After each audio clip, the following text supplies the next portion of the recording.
नमस्कार दर्शकवृन्द, दिनभरका देश विदेशका प्रमुख खबरहरू समेटिएको नेपाल टाइम्सको टप 50 बुलेटिनमा स्वागत छ। म रश्मिता उदास। सुरु गरौं आजका प्रमुख खबरहरू। नेपालले अमेरिकालाई पठायो। अमेरिकाको एसपीपीमा आबद्ध नहुने निर्णय। एसपीपी सँगै जोडिएर आएको प्रधानमन्त्री शेरबहादुर देउवाको अमेरिका भ्रमणबारे भने सरकारले केही जानकारी दिएन।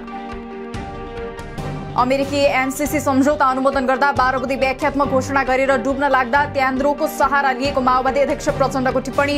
एसपीपी खारेज गराउने निर्णायक भूमिका आफूहरूले नै खेलेको दावी।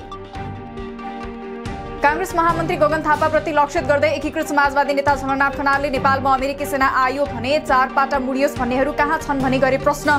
एसपीपी प्रस्ताव अस्वीकार गर्दा नेताहरूले बुद्धि पुर्याएको तर्क।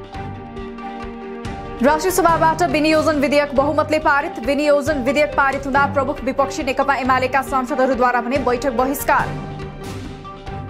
एकीकृत समाजवादीबाट नवनियुक्त मन्त्रीहरूले लिए पद तथा गोपनीयताको शपथ। जीवनराम श्रेष्ठ पर्यटन, मेटमणि चौधरी सहरी, शेरबहादुर कुँवर श्रम, भवानी खापुङ स्वास्थ्य मन्त्री बन्दा हिरा केसी स्वास्थ्य राज्यमन्त्री। शपथपछि आजै पदभार ग्रहण। ग्लोबल फन्डबाट आउने पैसा सिधै नेपाल ल्याउने प्रस्ताव मन्त्री परिषदमा पठाउने स्वास्थ्य मन्त्री भवानी खापुङको पहिलो निर्णय। आफ्नो कार्यकालमा गाउँमा स्वास्थ्य शिविर लैजाने, ठूला रोगहरूको उपचारमा विशेष महत्व दिने प्रतिबद्धता। नेताहरू घमण्डी भएकाले देश अघि बढ्न नसकेको नवनियुक्त शहरी विकास मन्त्री मेटमणि चौधरीको दावी। देश बनाउन सामूहिक प्रतिबद्धता जनाएर काम गर्नुपर्ने जिकिर। मन्त्रीहरूले घुस खाँदा पैसा धेरै कमाउने र देश नबन्ने तर्क। नेपालको राष्ट्रिय हित र असंलग्न परराष्ट्र नीतिको विपरीत हुने गरी कुनै पनि सामरिक वा रणनीतिक गठबन्धनमा प्रवेश नगराउने परराष्ट्र मन्त्री डाक्टर नारायण खड्काको प्रतिबद्धता। नेपाल भारत सीमा समस्या समाधानका लागि सरकारले भारतसँग कूटनीतिक वार्ताको प्रयास गरिरहेको जिकिर। आउँदो प्रतिनिधि सभा र प्रदेशसभा चुनावमा पार्टीले 20 लाख मत प्राप्त गर्नुपर्ने एकीकृत समाजवादी अध्यक्ष माधव नेपालको भनाई। पालिका चुनावमा पार्टीले 28% ठाउँमा उम्मेद्वार खडा गरेको र 9 लाख मत प्राप्त गरेको पनि उल्लेख। नेताहरूले कुरा समाजवादको गर्ने तर व्यवहार त्यस अनुसार नगरेको कांग्रेस वरिष्ठ नेता रामचन्द्र पौडेलको आरोप। मन्त्री बन्न सबैको पालो पुर्याउनु पर्ने चरित्र समाजवादीको भएको टिप्पणी। व्यवहार घोर प्रतिक्रियावादी सामन्तवादीको गर्ने प्रवृत्ति देखिएको तर्क।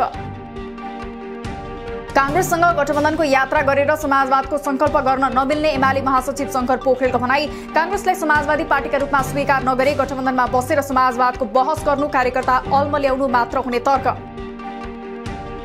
जसपामा संघीय परिषद अध्यक्ष डाक्टर बाबुराम भट्टराई पक्षले केन्द्रीय सदस्यहरूको हस्ताक्षर संकलन गरिरहेको तथ्य सार्वजनिक। स्थानीय चुनाव अघि र पछि शीर्ष नेताकै नेतृत्वमा हस्ताक्षर संकलन भएको भन्दै कारबाही गर्न माग गर्दै पार्टी नेतृत्वको ध्यानाकर्षण।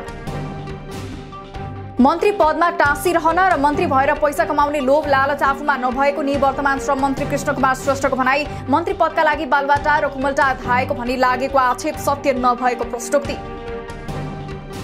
जग्गा धितो राख्न रोक नलगाएको भूमि व्यवस्था मन्त्री शशि श्रेष्ठको स्पष्टोक्ति। पालिकाबाट जग्गाको वर्गीकरण भएपछि मात्र किता काट र धितो राखी ऋण लिन पाउने व्यवस्था गरिएको उल्लेख।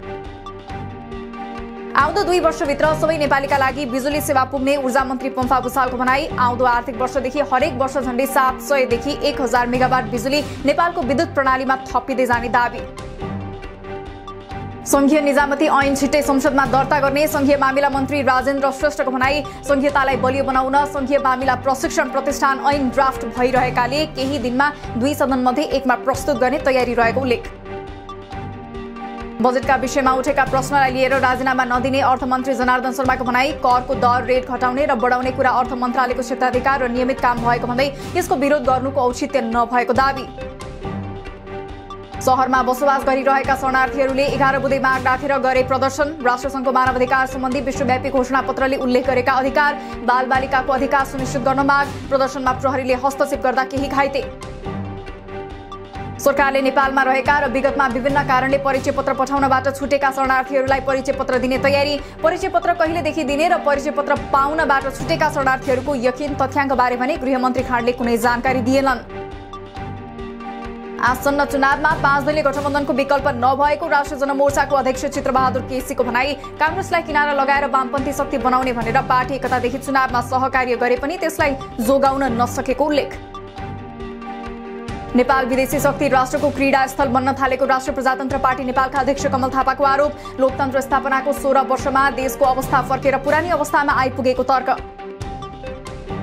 प्रहरी महानिरीक्षक नियुक्ति विरुद्धको मुद्दामा अर्को सुनवाईको पेशी असार 19 गतेलाई तोकियो। कायम प्रधान न्यायाधीश दीपक कुमार कार्की र न्यायाधीश कुमार चुडालको संयुक्त इजलासमा भएको सुनवाई नसकिएपछि मुद्दा हेर्दैमा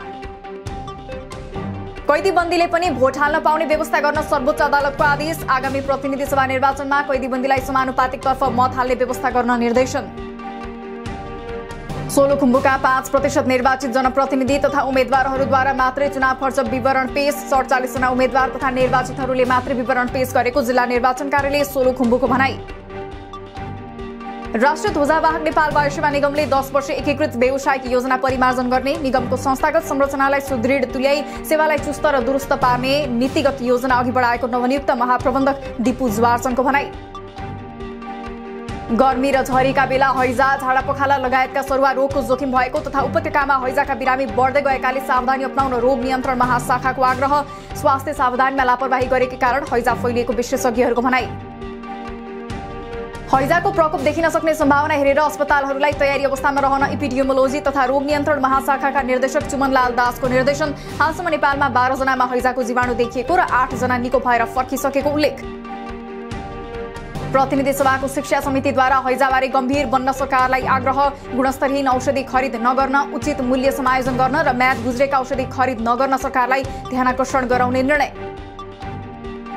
त्रिवेणी शिक्षक तथा कर्मचारीको पेन्सनको लागि हरेक वर्ष करिब 3 अर्ब खर्चिने गरेको योजना तथा निर्देशनालयको कार्यालयको भनाई। शिक्षक तथा कर्मचारीको पेन्सनको व्यवस्था सरकारले नबेहोर्दा त्रिवेणीलाई आर्थिक बोझ भइरहेको दाबी। सरकारले दोस्रो चरणको कोरोना महामारीको जोखिम भत्ता 1 वर्ष बढी समय पुग्दा समेत नदिएको भन्दै भीम अस्पताल भैरहवाका स्वास्थ्यकर्मीद्वारा आन्दोलनको चेतावनी। असार 16 सम्म भत्ता उपलब्ध नभए ओपीडी लगायतका सबै सेवा बन्द गर्ने चेतावनी। तनहुँको ब्यास नगरपालिकाद्वारा छोरी मात्र पाएर स्थायी बन्ध्याकरण गर्ने दम्पतिलाई करमा छुट दिने नीति पारित। छोरी 20 वर्ष नपुग्दासम्म नगरपालिकाबाट लगाइने सम्पत्ति कर लगायतका सबै करमा 20% छुट दिने। सामाजिक सद्भावमा खलल पुर्याउने, अभद्र, द्व्यर्थी र अपाच्य किसिमका 30 गीत सार्वजनिक नगर्न राष्ट्रिय लोक तथा दोहोरी गीत प्रतिष्ठानको आग्रह। संस्थागत आग्रहलाई बेवास्ता गरिए साधारण सदस्यता लगायत संस्थागत सेवाबाट समेत वञ्चित गरिने चेतावनी। मनसुन देशभर फैलियो। मनसुनी गतिविधि सक्रिय रहेकाले आज देशका धेरै ठाउँमा दिनभर जसो नै झरी। आज र भोलि लगातार जसो पानी पर्ने भएकाले काम विशेषले मात्र हिँड्न र सचेत रहन सुझाव। वर्षाका कारण अबको 3 दिनसम्म देशका प्रमुख तथा सहायक नदीमा बाढी आउन सक्ने मौसमविदको चेतावनी। प्रदेशको इलाम, झापा, मोरङ, सुनसरी, उदयपुर, बागमती प्रदेशको सिन्धुपाल्चोक, गण्डकी प्रदेशको तनहुँ, स्याङ्जा र पर्वतका नदी खोलामा बाढीको सम्भावना उच्च। नेपाल भारत सीमावर्ती दाङ देउखुरीको राजपुरका 2 नेपाली महिलामाथि किनमेलका लागि भारतको मणिपुर बजार गएका बेला सामूहिक बलात्कार। अन्य 4 जना महिलालाई भने भारतीय युवकले धम्क्याउँदै सामान लुटपाट गरेको प्रहरीको भनाई। पूर्व पश्चिम राजमार्ग अन्तर्गत कैलालीको गोदावरीमा गाडी धनीलाई कुटपिट गरी एउटा निजी गाडी लुटियो। कार लुट्ने 3 भारतीय नागरिक पक्राउ। महेन्द्रनगरबाट लिफ्ट मागेर आएका 3 जनाले कुटपिट गरेर गाडी लगेको लोकेन्द्र सिंह भण्डारीको भनाई। रसुवामा निर्माणाधीन माथिल्लो सान्जेन जलविद्युत आयोजनाले आउँदो दशैं अगाडि नै उत्पादन सुरु गर्ने। अहिले आयोजनामा इलेक्ट्रोमेकानिकल तर्फ मेसिन जडानको काम अन्तिम चरणमा। अहिलेसम्म 79% भौतिक प्रगति सम्पन्न। भन्सार विभागद्वारा सार्वजनिक तथ्याङ्क अनुसार चालु आर्थिक वर्षको 11 महिनामा 16 अर्ब बढीको कृषि तथा फलफूल आयात। देशको आर्थिक क्षेत्रमा कृषिको योगदान उल्लेख्य रहे पनि अझै कुल कृषि योग्य जमिन मध्ये धेरै बाँझो।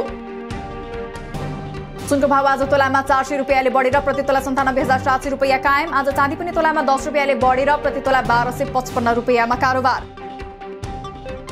आइतबार झण्डै 95 अङ्कले बढेको शेयर बजार सोमबार दोहोरो अङ्कले घट्यो। नेप्से आज 23.85 अङ्कले घटेर 1933.13 बिन्दुमा झर्यो। आजै 2 अर्ब 4 करोड 48 लाखको शेयर खरिद बिक्री। एसीसी महिला टी20 च्याम्पियनशिपका लागि मलेसिया गएको नेपाली महिला क्रिकेट टोली स्वदेश फिर्ता। सेमिफाइनलबाट बाहिरिएपछि नेपाल एसिया कप क्रिकेटमा छनौट हुन सकेन। खेलाडीलाई धेरैभन्दा धेरै अभ्यास खेलको खाँचो रहेको महिला राष्ट्रिय क्रिकेटकी कप्तान रुबिना छेत्रीको भनाई। जित नजिक पुगेर पनि खेल गुमाउनु परेको मुख्य प्रशिक्षक जगत टमाटाको गुनासो।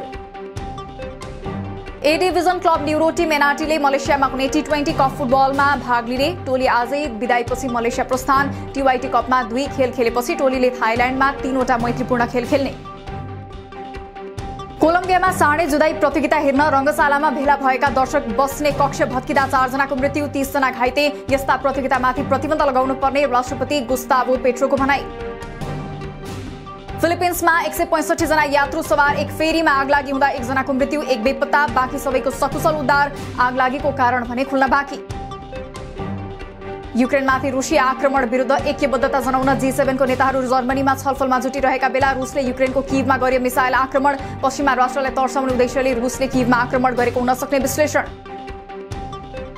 चीनको बेल्ट एन्ड रोड योजनालाई काउन्टर दिन $600 बिलियन खर्च गर्ने G7 राष्ट्रहरूको भनाई। आगामी 5 वर्षमा 600 बिलियन रकम जुटाएर निम्न तथा मध्य आय भएका देशहरूका पूर्वाधार आयोजनाहरूमा खर्च गर्ने तयारी। रुसी सुनको आयातमा प्रतिबन्ध लगाउने अमेरिकाका राष्ट्रपति जो बाइडेनको घोषणा। G7 लगायतका देशहरूले रुसी सुन खरिद रोक्दा विश्व बजारमा सुनको भाव पनि आकाशिने अनुमान। बेलायती राजकुमार चार्ल्सले कतारका शेख हमाद बिन जसिम बिन जावेर अल थानीबाट 3 मिलियन युरो लिएको आरोप। 1 मिलियन युरोले भरिएको सुटकेस लिएको खबर बेलायती अखबार द सन्डे टाइम्सले दिएपछि राजकुमार चार्ल्स विवादमा। र अफगानिस्तानमा भूकम्पमा भग्नावशेषमा पुरिएकाहरूको अझै उद्धार हुन सकेन। भूकम्प प्रभावित अफगानिस्तानका नागरिकका लागि राष्ट्रसङ्घको केन्द्रीय आपतकालीन प्रतिक्रिया कोषद्वारा $1 करोड अमेरिकी विनियोजन। दिनभरका देश विदेशका प्रमुख खबरहरू समेटिएको नेपाल टाइम्सको टप 50 बुलेटिन अहिलेलाई सकियो। हामी भोलि फेरि टप 50 समाचारका साथ उपस्थित हुने नै छौं। नेपाल टाइम्सको युट्युब च्यानल सब्स्क्राइब गरिदिनु भएकोमा र फेसबुक पेज लाइक गरिदिनु भएकोमा धन्यवाद। ताजा खबरहरू नेपाल टाइम्सको अनलाइन पोर्टल www.nepaltimes.net मा पनि गएर हेर्न सक्नुहुनेछ। नेपाल टाइम्स हेर्दै गर्नुहोला। नमस्कार।